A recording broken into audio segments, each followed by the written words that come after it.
بسم اللہ الرحمن الرحیم۔ السلام علیکم۔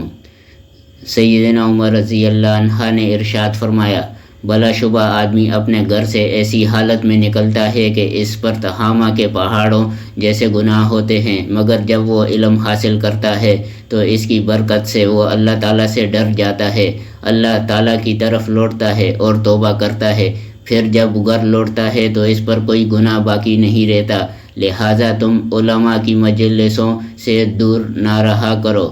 فرمایا، کوئی شخص اس وقت تک عالم نہیں بن سکتا جب تک وہ اپنے سے بڑے عالم سے حسد کرتا رہے، اپنے سے چھوٹے عالم کو حقیر سمجھتا رہے اور اپنے عمل کا معاوضہ لیتا رہے۔ فرمایا، اس سے پہلے کہ تم اپنی قوم کے سردار بنو، علم حاصل کر لو، ورنہ تمہاری خود سری تمہارے علم میں رکاوٹ بن جائے گی اور تم بدستور جہالت کے اسیر رہ کر زندگی گزارو گے۔ فرمایا، اگر علم تمہیں نفع نہیں دے گا تو نقصان بھی نہیں پہنچائے گا۔ فرمایا، 1000 عابدوں کی موت سے ایک ایسے عالم سے کم نقصان دہ ہے جو حرام و حلال کا علم رکھتا ہو۔ فرمایا، قرآن کے برتن اور علم کے چشمے بن جاؤ اور اللہ تعالیٰ سے روزانہ رزق کی التجا کرو، اگر زیادہ رزق نہ بھی ملے تب بھی تمہیں کچھ نقصان نہ ہوگا۔ فرمایا، علم سیکھو اور لوگوں کو سکھلاؤ، متانت اور وقار سے رہنا سیکھو، جس سے تم نے علم سیکھا ہے اس کی عزت کرو اور جس نے تم سے علم سیکھا ہے اس کا بھی احترام کرو۔ متکبر علماء نہ بنو کہ تمہارا علم تمہاری جہالت کی عکاسی کرنے لگے۔ سیدنا عمر رضی اللہ عنہ علماء کرام کو لغزش سے محتاط رہنے کی تلقین کرتے تھے۔ فرماتے تھے کہ عالم کی لغزش منافق کا قرآن کریم کے دلائل لے کر بحث و مباحثہ کرنا اور گمراہ پیشوا، یہ تینوں اسلام کی عمارت کو منہدم کر دیتے ہیں۔ سیدنا عمر رضی اللہ عنہ لوگوں سے اپنی روزمرہ کی گفتگو کے دوران میں ان کی تعلیم و تربیت کا خاص خیال رکھتے تھے اور ضروری امور میں ان کی رہنمائی فرماتے تھے۔ خصوصاً جمعے کے دن وہ منبر رسول صلی اللہ علیہ وسلم سے امت کی بھلائی اور خیر خواہی کا نہایت دل سوزی سے اہتمام فرماتے تھے۔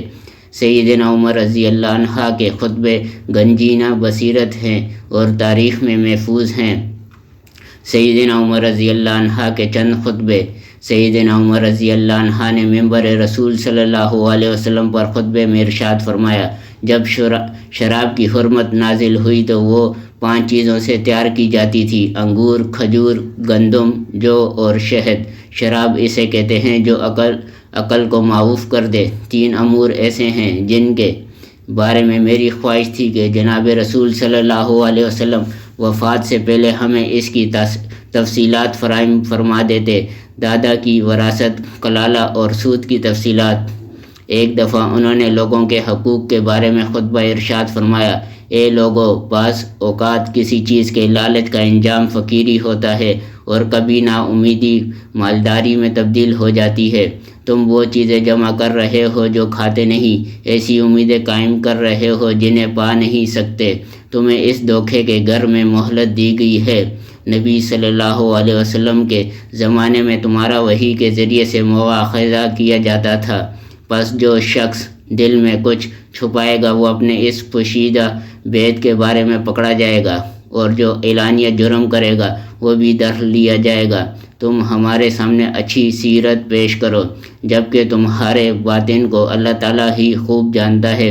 جس نے ہماری آنکھوں کے سامنے برا فعل کیا اور اپنے باطن کو اچھا سمجھا، ہم اس کی تصدیق نہیں کریں گے، اور جس نے اچھائی کا اظہار کیا، ہم اس کے اظہار کی بنیاد پر اسے اچھا جانیں گے۔ یقین رکھو، بخل نفاق کی علامت ہے۔ اپنی بھلائی کے لیے خرچ کیا کرو، اور جو کوئی اپنے نفس کی حرص سے بچا لیا گیا تو وہی لوگ کامیاب ہیں۔ اے لوگو، اس دنیا میں اپنا قیام عمدہ بناؤ، اپنے معاملات کی اصلاح کرو، اپنے رب سے ڈرو، اپنی عورتوں کو مصری پاپلین کا لباس مت پہناؤ، جو یہ کپڑا اگرچہ زیادہ باریک نہیں لیکن پھر بھی اس سے بدن کے اوصاف نمایاں ہوتے ہیں۔ اے لوگو، بلا شبہ میں چاہتا ہوں کہ میں برابر سربراہی بری ہو جاؤں، نہ اس خلافت کا مجھ پر بوجھ ہو، نہ میں کوئی فائدہ اٹھاؤں۔ میری تمنا ہے کہ چاہے میری زندگی زیادہ ہو یا کم، میں جب تک تمہارے درمیان زندہ رہوں حق قائم کرتا رہوں، چاہے کوئی مسلمان اپنے گھر ہی میں بیٹھا رہے۔ میری خواہش ہوگی کہ اللہ تعالیٰ کے مال سے اس کا حصہ اس کی دہلیز پر پہنچا دوں، خواہ اس نے اس مال کے حصول کی کسی بھی دن کوئی محنت نہ کی ہو۔ اللہ تعالیٰ نے جو مال تمہیں عطا کیا ہے اس کی اصلاح کرو۔ نرمی اور نوازش سے کمایا ہوا تھوڑا سا رزق اس زیادہ رزق سے کہیں بہتر ہے جو سختی کے ساتھ کمایا جائے۔ قتل ایسی اچانک موت ہے جو نیک اور بد دونوں کو دفعتاً لاحق ہو سکتی ہے۔ شہید وہ ہے جو اجر کا طالب گار ہو۔ جب تم میں سے کوئی اونٹ خریدنا چاہے تو لمبے اور بڑے اونٹ کا قصد کرے، اسے اپنی لاٹھی مار کر آزما لے، اگر وہ برداشت کر لے تو اسے مضبوط دل گردے کا اونٹ خرید لے۔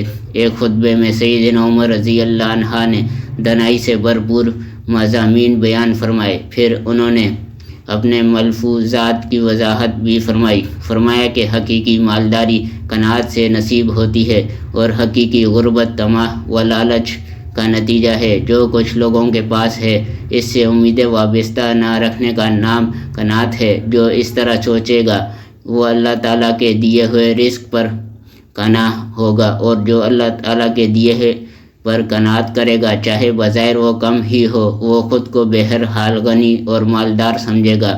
اس کے برعکس وہ انسان جو لوگوں کی طرف دیکھے گا اور دل میں لالچ رکھے گا، اس کا ضمیر فقیر ہو جائے گا، چاہے اس کے پاس دنیا کی سب سے زیادہ دولت ہو۔ اس کا مال اسے کفایت نہیں کرے گا، کیونکہ اصل تو نگری دل کی تو نگری ہوتی ہے۔ بلا شبہ عقل سلیم تقاضا کرتی ہے کہ انسان اس دنیا میں ضرورت سے زیادہ مال جمع نہ کرے، اس کی امیدیں ایسی چیز سے وابستہ نہ ہوں جو اس کی رسائی سے بہت دور ہوں۔ وہ دنیا کو دار فنا کی نظر سے دیکھے اور اس میں موجودہ رعنائی اور پرکشش اشیاء کی طرف توجہ نہ دے۔ وحی منقطع ہو جانے کے بعد فیصلوں اور قضاء کی بنیاد جس امر پر رکھی گئی تھی، اس خطبے میں اس کی تجدید کی گئی ہے کہ لوگوں کے اس فیصلے ان کے ظاہری اعمال پر ہوں گے، ان کے عقائد اور راز اللہ تعالیٰ کے سپرد کیے جائیں گے۔ حاکم لوگوں کے رازوں کے بارے میں مسئول نہیں، نہ یہ اس کے بس کی بات ہے، وہ تو صرف لوگوں کی ظاہری اصلاح کا ذمہ دار ہے۔ اس طرح ایک بہتر معاشرہ تشکیل پاتا ہے۔ حاکم تو صرف یہ دیکھے گا کہ معاشرے میں بسنے والے افراد کا ظاہر اچھا ہے، ان میں کسی قسم کی فواحش توانائی کے ارتکاب تو نہیں ہو رہا، نہ کسی قسم کے علانیہ فسق و فجور ہیں، نہ فسق و فجور کی پشت پناہی ہو رہی ہے۔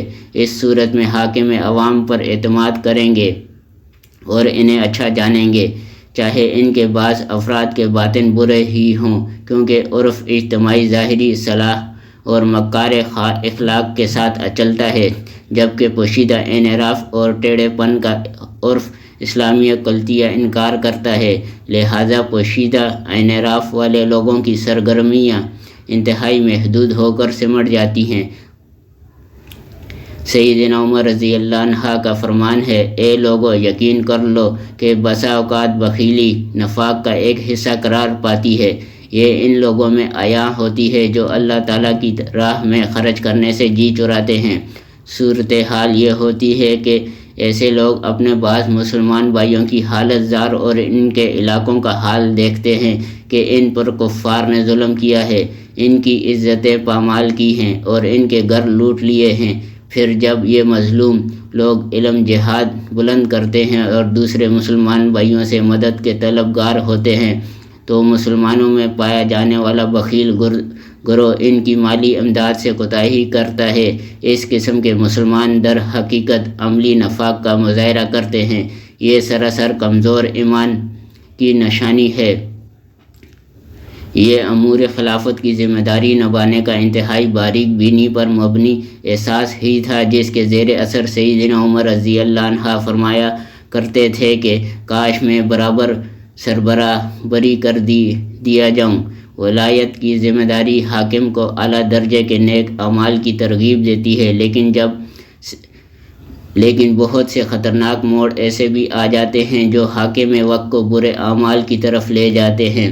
بہت سے ذمہ دار حاکم ایسے بھی ہیں جو اپنے کردار کی وجہ سے اللہ تعالیٰ کی بارگاہ اور نیک لوگوں کے ہاں اچھے الفاظ سے یاد کیے جاتے ہیں، کیونکہ وہ ہر چھوٹے بڑے معاملے میں اپنا احتساب کرتے رہتے ہیں، جبکہ کئی حکمران اس کے برعکس ہوتے ہیں اور وہ برے جانے جاتے ہیں، کیونکہ وہ اپنی خواہشات کے پیروکار ہوتے ہیں اور لوگوں کی رضا کو اللہ رب العزت کی رضا پر ترجیح دیتے ہیں۔ سیدنا عمر رضی اللہ عنہ تاریخ کے وہ یگانہ عظیم انسان تھے جنہوں نے عدل کی اعلیٰ اقدار اور انصاف کا بلند ترین معیار قائم فرمایا۔ اس کے باوجود ان کا یہ کہنا کہ کاش میں برابر سربراہ بری کر دیا جاؤں، اس حقیقت کبریٰ کی علامت ہے کہ انہیں ہر آن اللہ رب العزت کا خوف دامن گیر رہتا تھا۔ اس حقیقت کا احساس ان کی پوری ہستی پر اس طرح چھا گیا تھا کہ وہ انہیں ہر دم خلافت کی ذمہ داری یاد دلاتا رہتا تھا۔ یوں وہ اپنے منصبی احساس ذمہ داری کے بوجھ تلے اس قدر دب گئے کہ فرض ولایت و خلافت کا اجر عظیم پانے کی بجائے گناہوں سے محفوظ رہنے اور برابر سربراہ چھوٹ جانے کی ہی کو غنیمت سمجھنے لگے۔ والسلام جاری ہے۔